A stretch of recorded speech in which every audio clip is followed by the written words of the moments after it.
what it is, man. So we saw the return of Teofimo Lopez, his debut at 140 pounds against Pedro Campa. That was on ESPN last night. Stops him, or the ref stoppage in the 7th round after 2 knockdowns. But look, man, there's not much to take away from this outside of, the fact that Teofimo Lopez looked a lot better than he did in his fight with George Kambosos, which, ultimately he lost his lightweight titles to Kambosos. And look, it was clear there was stuff going on with him, and there was talks about he went into that fight with some health issues, and the unfortunate side is he never went about rematching Kambosos, and he just hiked up to 140, and it left a lot of question marks in people's heads as in concern where Teofimo is upstairs, okay? And while a lot of us knew, again, he's fast, he's got power, he's got technique, but if this isn't working, all that is, irrelevant, because you need this in order for all that to really work.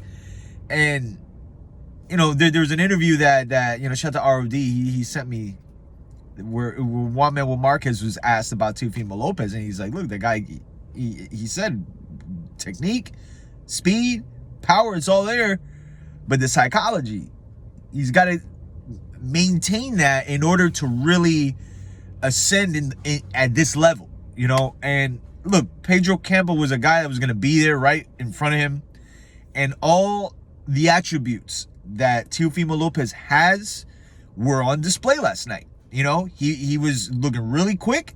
He was being very elusive. The power is subjective because listen, they did stop the fight. Campa was getting hit with a lot of shots.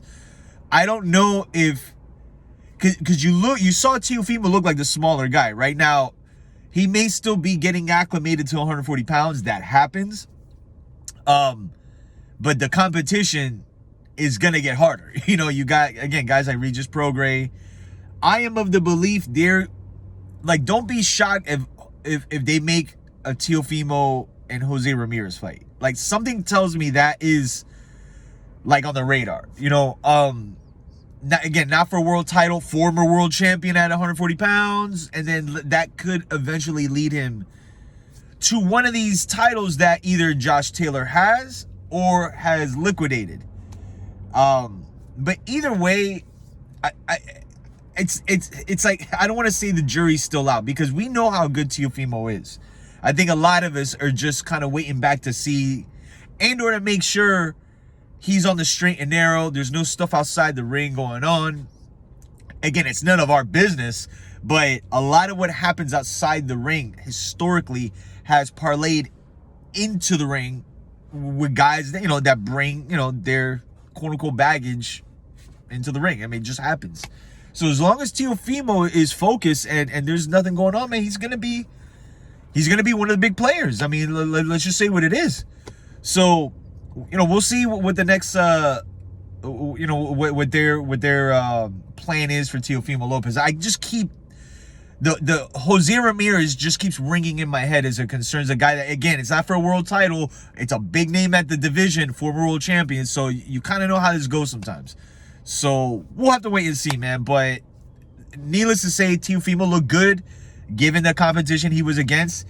It would have been bad had he not looked how if he didn't look how he looked last night. So at least for that sake, he's on to the next one. So we'll see how he looks.